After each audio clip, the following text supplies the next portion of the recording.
we can't just show the car off rip. Did you show the car? No. No, they haven't seen it yet? You see like a little flip over. I don't know why I'm like, let's not show them the car. It's going to be the thumbnail. What's this, my first day at YouTube? Hope you guys are excited. We are back here in the shop. We've been doing a lot of pro mod stuff, a lot of racing, a lot of testing, and it's almost been exclusive pro mod footage. Really, if you think about it, for the past, what, few months. Yeah. All right, so we're back here and Beetlejuice, you know, we're talking about we were racing everywhere else.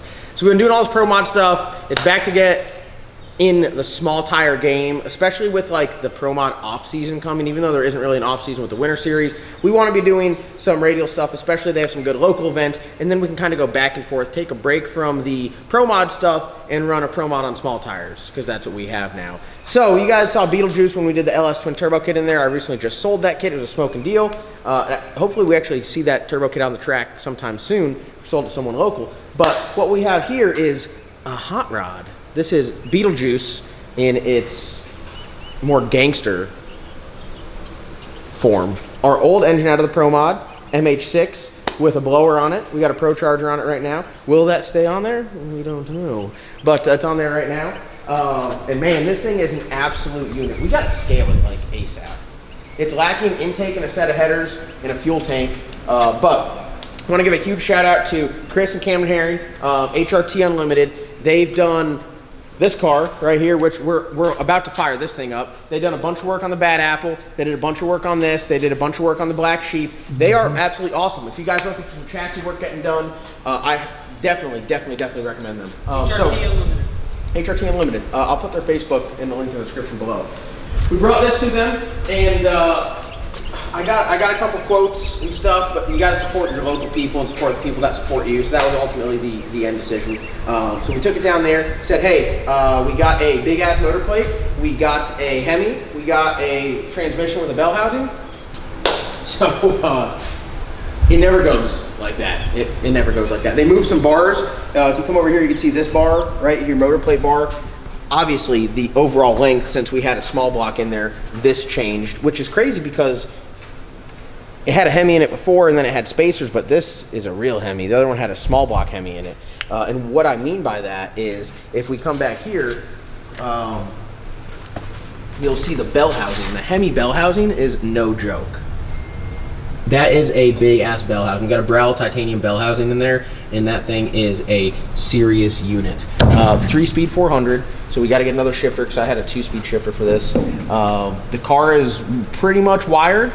Obviously we have to modify the wiring harness on it, but we do have a little bit of work ahead before we're ready to like fire it up and go to the track. But powertrain should be pretty much solved. We already know we got tune-ups for this thing. It's in there. We got to do some cut and grinding, which we're going to get into today. We're going to cut this off, these off, and then this bar right here. We're going to see if this is good, or we're going to have to move that. But something like that where it's just a straight bar, we can handle that here. Yeah, dude, I'm excited about this. Fuel tank was right here. It was way too close. Actually, couldn't put the bell mouth on, so we are going to run the fuel tank off to the side, and that just gives you better airflow to the blower. But yeah, this thing is absolutely badass. We got a 570, I don't know, it's like a 572, 576 raised cam, MH6 Proline, AJPE, TKM Hemi with a Pro Charger on it right now. And I mean, this thing right here is going to be a unit. Very excited about it. Mason, you want to say anything? Now's your time to get it off your chest with your hat on and all of that. I think the hat says everything that needs to be said. Damn. They're on me already. I think everyone's just like, man, we saw super vast improvements with the parts, and it sounds badass, and we haven't had to change the blower oil once, and I think that excites everyone, and that's exciting to me. So I think I already messaged Justin. I said, hey, talk to me, TTM, about this. What excites me is going fast and winning. We've been here for 4 years. We ain't won nothing. Shut up, bitch. Yeah, okay, so I'm ready. Okay. I'm ready. We're due. We're due. Okay. We've been, look. Dude, I won a lot. I have won a lot. Look, we've not been where we need to be, you know?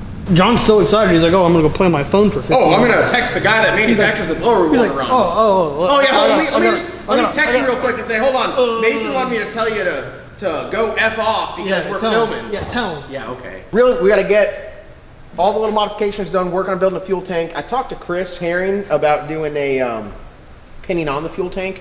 So we're gonna talk about that. Fuel tank design is definitely gonna be like probably like a triangle or something over here with a sump at the very bottom. But one thing we can't do is we can't have the back sloped.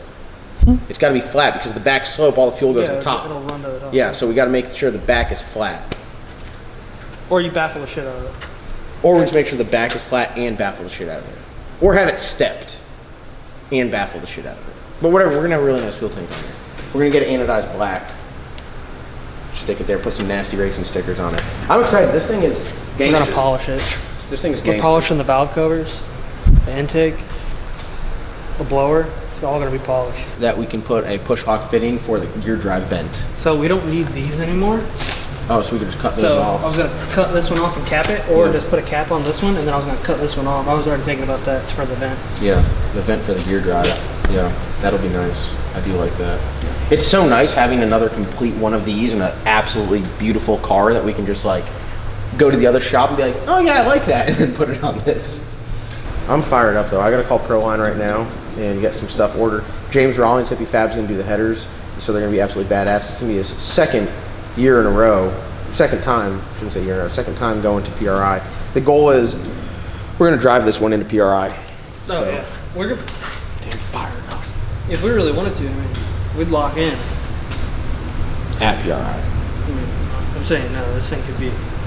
Oh, I'd say if we actually work on it, and I get on the schedule and get materials and stuff ordered for James on the headers, we can be running in 3 or 4 weeks, which I'm excited That was a about. very realistic timeline. Yeah, I think that's fair. It was, All right, well, we're gonna put the camera down. Well, actually, we're gonna put it down, turn it on, and we're gonna get to work doing some cutting and grinding.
Look how much more better it looks without that. Hell yeah. Shit does look very good. You can really tell how much longer and stretched out the Pro Mod is. oh yeah. Because it's got the fuel tank way out here. Like, it's from the spindle to the front bumper, the amount of overhang on the Pro Mod's crazy. Very nice though. This thing's gonna be a unit. I'm dying to scale it and see what it scales out at. If you have a set of Longacre or Intercomp, nice set of scales, they can be older, they don't have to be perfect, something better than a Proform, hit us up. Yeah, they hate our scales. Our scales they're tired though. They've done good, but they're tired now. All right, y'all. We did our slight modifications to this thing. Got it looking right. Caught the rag on fire. Amazing. All in a day's work. So we're getting some parts. Got some parts ordered up. We got to get the headers made. Kind of made like a mock or makeshift list of things we need to mock up, things we need to get built in order to get it pretty much just done and ready to go test. Powertrain wise, which would be good. We're waiting on a converter. We did get that ordered. Some header flanges and Zumi build kit. We have to do that. We got to get a battery in there, a plug wire kit, just like a bunch of little miscellaneous stuff. But the big stuff, for the most part, is done, and we are excited about that. The car was wired. It was wired for a small block with a single set of injectors, but your cam pickup and crank pickup really stays the same from like, small block to Hemi or big block or LS if you're running the external crank pickup. So if you can see right here, poke your head in right here, you got your external magnet right there. All this stuff's got to be cleaned up. You can tell which one's the magnets because it's got a bunch of metal there. But yeah, obviously you need to have all this stuff on there for mock-up. So the wiring should hook up for your cam pickup and your crank pickup. We are dialed there. The only thing we really need to add wiring-wise is a second set of injectors. So we can just have a jumper harness. With the fuel tech, you actually have to have a box. So these are the standard boxes. We're going to convert it over to the pro boxes. So you'll have one set box for the primary, one set for the secondary. So we'll add that secondary box, run wiring for that. Other than that, the wiring should be pretty much done on the car. Brake lines are all done. I do have to plumb the stuff for the CO2, but I mean, it's very minimal. You're talking about for the shifter and the parachute. Other than that, we should be dialed. So if you guys are excited to see some small tire action, we are as well. Ready to get this thing knocked out. So we got this race in Virginia next week, and after that, we're going to be really thrashing on this thing to get it done, get it tested, and start making some laps. So highly excited. Thank you guys so much for watching. Thank you guys for being patient with the build. I know some people are going to hate that we're not doing the LS world record stuff, but we have Hank. We have 3 motors that we can stick in Hank now, and we're going to see how fast we can go in Hank, and then use this to really crack some skulls. So if you're in the like Central or Eastern Carolina small tire racing scene, just dude, all I can recommend is get a nice pillow, so when you ride home from the track with a sore ass, you're at least comfortable.